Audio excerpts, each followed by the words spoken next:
Now, many will never know what an officer goes through after a traumatic incident, such as a shooting like this. Well, tonight's Two Works for You's Vincent Hill spoke with a law enforcement expert who has experienced it firsthand. Betty Shelby is trying to move on from a day she says she believed her life was in danger.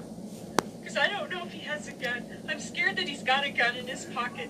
Betty Shelby says in the moments leading up to the shooting, Terrence Crutcher was ignoring commands to stop and making movements towards his pocket. His hand drops to his pocket. Stop! Stop right now! Shots fired! It was later determined Crutcher was not armed, but she was afraid he may have been at the time. I've never been so scared. I can tell you that, first and foremost, she didn't wake up that morning and said, I think I'm going to wind up killing somebody. Former Boca Raton, Florida Police Chief Andrew Scott is now a law enforcement consultant who works with officers like Shelby. He says her fears and what happens after an incident like this I thought he was going to kill me. are very real. He knows because he too has used deadly force on the suspect.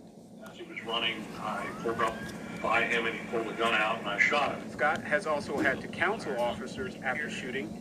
He says what an officer goes through, few will ever understand. The individual is unarmed. That weighs and is going to weigh heavily on her psyche for the rest of her life. Scott says police are human and deal with the same emotions as everyone else. We're expected not to show fear. Police officers do suffer that. We did speak with Shelby's attorney, Scott Wood, who sent the following statement, reading in part, additional public statements only stirred things up.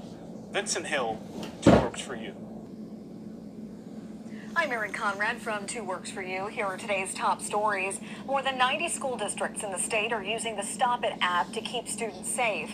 They can anonymously report bullying, violence threats, or report drugs and alcohol on campus. The report instantly goes to a school administrator, and it's already in use in McAllister and Sand Springs Public Schools.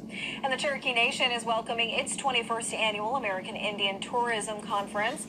The event connects tribal leaders with tourism and hospitality professionals. There will also be breakout sessions, a local artisan fair, workshops, and more. This is the only national conference in the U.S. that's dedicated to travel and tourism in Indian country. And Tulsa high schoolers are getting connected with help from businesses. East Central freshmen recently received a tablet, phone, or hotspot with internet connection for free until they graduate.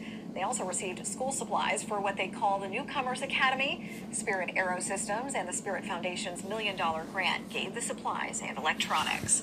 And let's get a check of the forecast with meteorologist Clint Boone. Thank you very much, Aaron. Summertime heat, humidity, well, it continues for us this afternoon. High temperatures about 93 to 95, heat index near 100.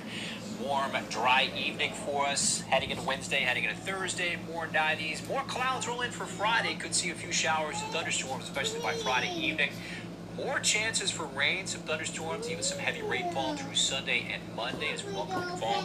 Slight chance for rain Tuesday, and then temperatures stay above by next Wednesday and Thursday. All right, thanks, Clint. That was a look at our digital update. Keep checking back for updates all throughout the day. I'm Erin Conrad. Two Works for You. The Bixby doesn't have an animal shelter, so an animal hospital there works overtime to take in what animal control leaves off. Two Works for You's Lauren County shares how a Bixby sophomore is using his Eagle Scout project to help. It's a story you'll see on the update. Hi, my name is Preston Freeman. I'm working on my Eagle Scout project for Troop 975. Becoming an Eagle Scout means a lot to Preston Freeman. It starts as Cub Scout, so I've been in there since a bear, which was 3rd grade.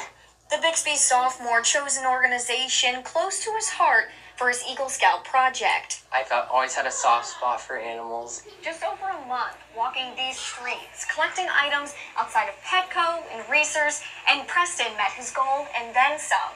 I did not expect to get this much stuff. My goal was 200 items, and we ended up getting about 500 items or 600 items, and we ended up raising about $300. It's all going to Horizon Animal Hospital in Bixby, which is pretty much the only game in town for a shelter. We're a very small shelter, so it's easy to get overlooked and overpowered really quickly. They have 15 kennels, but receive 5 to 10 animals a week.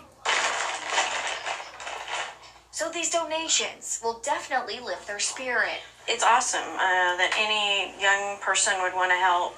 Preston plans to drop off the donations on Wednesday.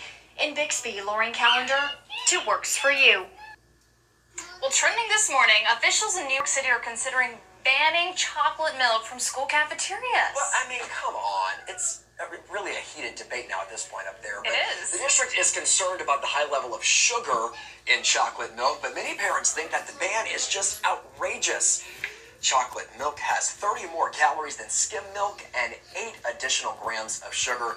One dietitian says that kids need the calcium, and they shouldn't really focus so much on the sugar level. So we're going to be a little petty this morning. We have our very own chocolate milk here. Give those babies their chocolate milk. Come on. You know what? That It is a really good source of protein and calcium for kids. A lot of people use it when they work out afterward. Yeah, It's good for your Especially something like this muscles. with 26 grams. That's bad for you. Yeah, I know they haven't decided if that they're going to actually ban it. Wow, this is exciting for me. This is making a it treat. morning. Just a little shot of chocolate milk for you this morning. There you go, Chris. Yeah, of course. So it's such an interesting thing for them to decide, but I know it's still up in the air. So we'll have to But I mean, watch giving that the kids one. that option, because it was always fun, you can pick the white milk or the chocolate milk. It's always fun. It's always fun to go for chocolate milk. Cheers, everyone. Cheers to the chocolate Cheers milk. to the chocolate milk. But anyway, whenever kids are going to be going to lunch today, making those decisions on the playground after lunch, it's still going to be pretty hot outside. Yeah, besides the chocolate milk, make sure they have a lot of water too. Whether it's coupons, catalogs, or credit card offers, we all get a lot of mail that just ends up going straight in the trash, and it can be hard to stop that mail from coming, as one grandmother found out. And it's frustrating, but instead of tossing it, she decided to collect it just to prove a point. Catalogs or direct marketing, but most of us call this junk mail. The average person gets this junk and throws it away. But not Gretchen Carmen Palmer. She wanted to call attention to the pounds of paper inundating her mailbox. There's so many of them. There's just so many of them. There's no day goes by that I don't have 3 or 4 of these things hung. So she started keeping it all and stacking it up, and after about a year, she weighed it. Oh, it's astonishing. It's 420 pounds. 420 pounds. About 1,200 catalogs. The majority of which I've never even looked at. Gretchen admits she's ordered many things from catalogs in the past. No doubt that's how she got on the mailing lists. But she was worried all the junk mail could mean important mail is lost or undelivered. I had the mailman tell me, please get rid of your second-class mail so I can deliver your first-class mail. But after seeing these piles, she's mostly concerned with where all this will go. Maybe somebody out there knows someone who will recycle my magazines. Studies show about half of all junk mail ends up in the landfill, not recycled. And if you put all the junk mail Americans receive in a year together, it's about 100 million trees. I don't know if that's a tree yet, but it might be a small tree. A tree's worth of junk mail that Gretchen hopes will inspire people to think before they throw it away. Now, if you find yourself in a similar situation, there are plenty of recycling sites here in Tulsa. First, always remember your blue recycling bin provided by the city. Just make sure you're throwing away items that can actually be recycled. Now, if you live outside of the city, you can get rid of unwanted paper and other recyclables through the Met Recycling Center, and several other communities provide curbside recycling programs as well. Good morning, I'm Travis Guillory. And I'm Corey Duke, and here are your top stories from 2 Works for You. Yukon schools near Oklahoma City are closed today after serious threats were made against the district. The OSBI is investigating the threats made on social media last night. While officials say they don't believe any of the threats are credible, they're closing today just to be safe.